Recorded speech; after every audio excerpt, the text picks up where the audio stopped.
የቀይ ባህር ጉዳይ ለኢትዮጵያ የህልውና ጉዳይ ነው።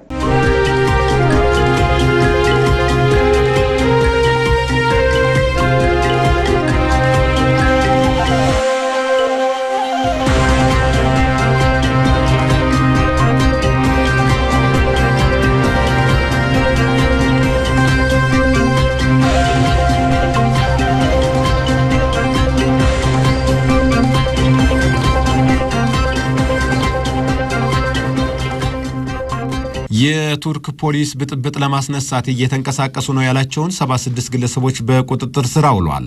በዓለም የባላደሮች በዓል ላይ በኢስታንቡል ብጥብጥ ለማስነሳት አሲረዋል ያላቸውን 84 ግለሰቦች ላይ የእስር ትዕዛዝ ያወጣባቸው መሆኑን የቱርክ ፖሊስ አስታውቋል። ግለሰቦቹ የጋራ ክንፍ አሸባሪው ጋር በማሴር ብጥብጥ ለማስነሳት ሲያሴሩ የነበረው በመሆናቸውን የቱርክ ፖሊስ ገልጿል። ታስከም አደባባይ ላይ ተቃውሞ ሐሳብን የማራመድና ብጥብጥን የማስነሳት ውጥን ነበራቸው ሲል ግለሰቦቹን የቱርክ ፖሊስ መክሰሱን ዢኖ አስነብቧል። ሩሲያ ተደጋጋሚ የሳይበር ጥቃት እየፈጸመችብኝ ነው ስትል ፈረንሳይ ከሰሰች። ፈረንሳይ ሩሲያ ከ2021 ጀምሮ በሚኒስቴር መስሪያ ቤቶች በጦር ኃይሎችና በሌሎች ተቋማት ላይ የሳይበር ጥቃት ፈጽሞብኛል ስትል ወንጅላለች። ፈረንሳይ ሩሲያ በአውሮፓና በሰሜን አሜሪካ የሳይበር ጥቃት በተደጋጋሚ እየሰነዘረች መሆኗን ገልጻለች። በሩሲያ የሚገኘው የሩሲያ ኤምባሲ በጉዳዩ ዙሪያ እስካሁን ያለው ነገር የለም። ፈረንሳይ ባለፈው የፈረንጆቹ ዓመት 2024 4000 የሳይበር ጥቃት ሙከራዎች አድርጋብኛለች ያለችው ፈረንሳይ ይህም ከ2023 በ15 በመቶ ብልጫ ያለው ሲሆን ይህንን ተግባሯን ሩሲያ እንድታቆም ፈረንሳይ አሳስባለች። አሁን በትንታኔ የምናስደምጣችሁ ዓለም አቀፍ ጉዳዮች ላይ ደርሰናል። ከዛ በፊት ግን እንግዲህ ትራምፕ ስልጣን ከያዙ 100 ቀን ሆኗቸዋል። በ100 ቀናት ውስጥ ደግሞ የአሜሪካ ፕሬዝዳንቶች ነው የተሳለፉት። እነዚህን 100 ቀናት ተብለው ይገመገማሉ። የአሜሪካው ፕሬዝዳንት ዶናልድ ትራምፕ 100ኛ ቀን የስልጣን ቆይታቸውን በማስመልከት እሳቸው ወደ ሚቺጋን ተጉዘው ንግግር አድርገዋል። እንግዲህ ስኬታቸውን በማንሳት ነው እሳቸው ሰፋ ያለ ንግግር ያደረጉት። ወደ 1 ሰዓት ያክል ንግግር አድርገዋል። የፖለቲካ ተቺዎቻቸው ላይ አስተያየት ሰጥተዋል። ምርጫው ሊደናቀፍ እንደነበረም የተለያዩ ንግግሮችን፣ ሀሳቦችን አንስተዋል። በሚቺጋን ለተሰበሰበው ደጋፊዎቻቸው እንግዲህ ደጋፊዎቻቸው ነው ተገኝተው እንግዲህ እዛ ላይ ንግግር ያደረጉት። በፕሬዝዳንትነት ስልጣናቸው ተጠቅመው አሜሪካን ወደ ትልቅ አሜሪካን ፈርስት የሚሉትን ዓላማ ከግብ እያደረሱ መሆኑን ነው እሳቸው የተናገሩት። አሁን ላይ ትልቅ ለውጥ እያደረጉ አሜሪካ ወደ ትልቅ ምዕራፍ እየተሸጋገረች ስለመሆኗ ነው የገለጹት። ትራምፕ በተለይ በህገወጥ መንገድ ወደ አሜሪካ በሚገቡ ስደተኞች ላይ ከፍተኛ የሆነ ለውጥን አምጥቻለሁ ይላሉ ትራምፕ። እንዲሁም ከጾታ ጋር ተያይዞ አሜሪካ ከዚህ በኋላ 2 አይነት ጾታ እንዳላት አሁን ላይ ማረጋገጥ ችለናል። ሌላ ዓላማና ሐሳብ ያላቸውን ሰዎች ማንቀበል መሆናችንንም አሳይተናል ብለዋል። ሌሎች በጣም ብዙ ያነሷቸው ጉዳዮች አሉ። ነገር ግን ትራምፕ ይህንን ይበሉ እንጂ አንድ የተሰራ የዳሳ ጥናት ነበር። ከሁለተኛው የዓለም ጦርነት በኋላ ትራምፕ የተሰጣቸው ድምጽ ከ44 በመቶ በታች ነው። የ100 ቀናት ውጤታቸው ብዙም ያን ያክል ፋይዳ ቢስ የሆነ የሚል በፐርሰንት ሲሰላ 44 በመቶ ነው ትራምፕ ያገኙት። ነገር ግን እሳቸው ይህንን የሚቀበሉት አይመስሉም።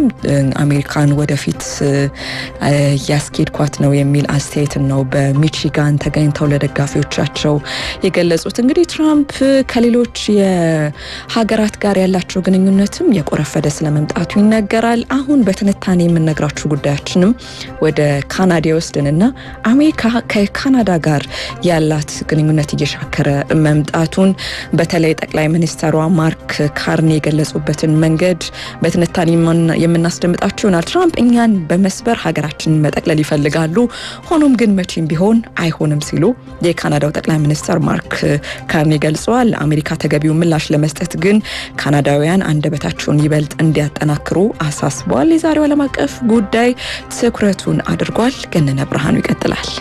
Humility in recognizing that many have chosen to place your trust in me የካናዳው መሪ ማርክ ካርኒ ትራምፕ ሊሰብሩን እየሞከሩ ነው ሲሉ ለካናዳውያን ማሳሰባቸው የዓለም አቀፍ የመገናኛ ብዙሃንን ትኩረት ስቧል።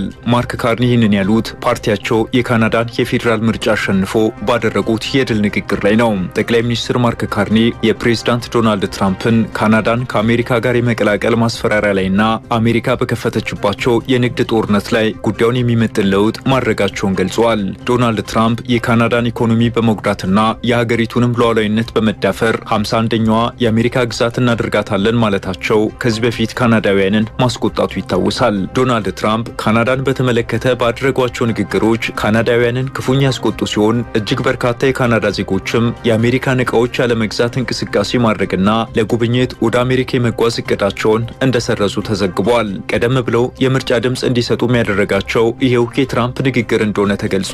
ለፌዴራል ምርጫው 7.3 ሚሊዮን ካናዳውያን ቀድሞ ድምፅ ሰጥተው ነበር።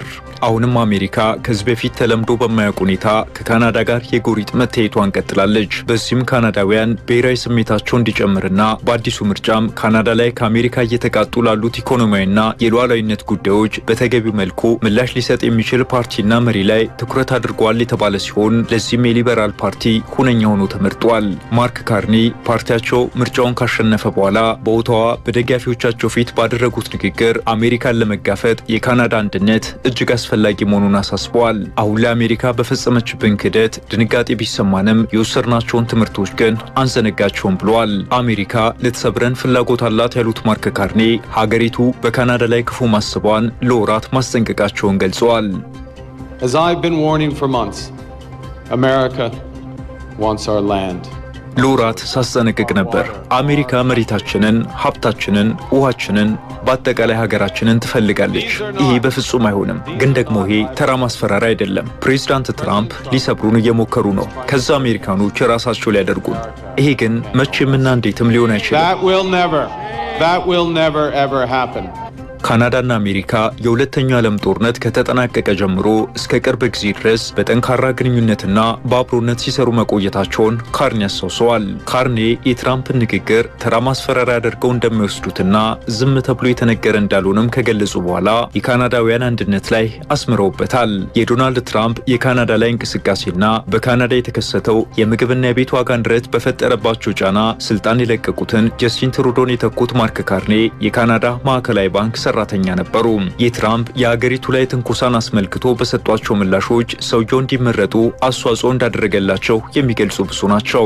በምርጫው የተሸነፈው የወግ አጥባቂው ፓርቲ መሪ ፒየር ፖይሌቨር በኦታዋ ለሚገኙ ደጋፊዎቻቸው ባደረጉት ንግግር አሁንም በፖለቲካ ውስጥ ቆይተው ትግላቸውን እንደሚቀጥሉ ከገለጹ በኋላ ለውጥ እንደሚያስፈልግ እናውቃለን፣ ለውጥ ግን ጊዜ ይፈልጋል፣ ስራም ይፈልጋል ብለዋል። የካናዳና አሜሪካ ለዘመናት ከዘለቀው መልካም ግንኙነታቸው አንጻር ዛሬ ላይ በትራምፕ አስተዳደር ሀገራቱ እዚህ ላይ መድረሳቸው ለብዙዎች እንደ ትንግርት የሚቆጠር ጉዳይ ሆኗል። ካናዳና አሜሪካ ከዓለም ረጅሙን ድንበር ይዋሰናሉ። በሁለቱ ሀገራት መሃል ያለው የድንበር ወሰን ርዝመትም 8891 ኪሎ ሜትር ነው። በዚህ የጋራ ወሰናቸውም ላይ 120 ወደቦችና መግቢያና መውጫዎች አሏቸው። ካናዳና አሜሪካ ከዓለምም እጅግ ከፍተኛ የገንዘብ ልውውጥ ከሚያደርጉ ሀገራት ውስጥ በቀዳሚነት የሚጠቀሱ ሲሆን በቀን 2.6 ቢሊዮን ዶላር የሸቀጦችና የአገልግሎት ክፍያ የገንዘብ ልውውጥ ያደርጋሉ። አሜሪካ ከካናዳ ከምታስገባቸው መሰረታዊ ነገሮች አንጻር ዶናልድ ትራምፕ ከሀገሪቱ ጋር በዚህ ደረጃ ችግር ውስጥ መግባታቸውን እንደ ጤና ያልቆጠሩት አሉ። ለምሳሌም ካናዳ ለአሜሪካ በምታቀርበው የኃይል አገልግሎት አሜሪካ ውስጥ በሚሊዮኖች የሚቆጠሩ ዜጎች የስራ ዕድል ተጠቃሚዎች ናቸው። 9 በመቶ የሚሆነውን የአሜሪካ የተፈጥሮ ጋዝ ፍላጎትን የምትሸፍነው ካናዳ ነች። 5.6 ሚሊዮን አሜሪካውያን ቤታቸው መብራት የሚያገኘው በቀጥታ ከካናዳ በተሳበ የኤሌክትሪክ ኃይል ነው። እንደ አጠቃላይ ደግሞ 1.6 በመቶ የአገሪቱን የኤሌክትሪክ ፍላጎት የምትሸፍነው ካናዳ ነች። ሌሎችም ለኃይል አገልግሎት የሚውሉ እጅግ ጠቃሚ ማዕድናትን ወደ አሜሪካ ትልካለች። ዶናልድ ትራምፕ ከካናዳ ወደ አሜሪካ የሚገባው ዕቃና አገልግሎት አጓጉቷቸው ይሆን? ካናዳን ለመጠቅለል ያሰቡት አስብሏል። ከወራት በፊት አሜሪካ ለካናዳ ስጋት ትሆናለች ብሎ ፈጽሞ ያሰብ አልነበረም። ትራምፕ በካናዳ ላይ ያሳዩት ፍላጎት ግን ባንዴ የሀገሪቱን የመገናኛ ብዙሃንን ርዕሶች መቆጣጠር ችሏል። ጉዳዩም የሀገራቱን ባለስልጣናትንም ቃላትን አወራውሯል። አስፍሯል። ትራምፕ ዳግም ወደ ስልጣን እስኪመለሱ ድረስም ካናዳ በዚህ ዘመን ልወረር ይችላል የሚል ስጋት ይፈጠርባታል ብሎ ያስብ አልነበረም። በእርግጥም ካናዳ ዓለም ላይ ታሪካዊ ጠላት የምትለው ሀገርና የሚያሰጋት ነገር ባይኖርም በሀገር መከላከያ ጦሯ ላይ በደንብ ስትሰራ እንደቆየች መረጃዎች ያሳያሉ። እናም ራሷን ለመከላከል ብቁም ዝግጁ መሆኗን የገዛ ጸሐፊዎቹ አስፍረዋል። ዓለም አቀፍ ጉዳዩን ስናዘጋጅ አሶሺየትድ ፕሬስ፣ አልጀዚራና ዘ ኮንቨርሴሽን ድረገጽን በምንጭነት ተጠቅመናል።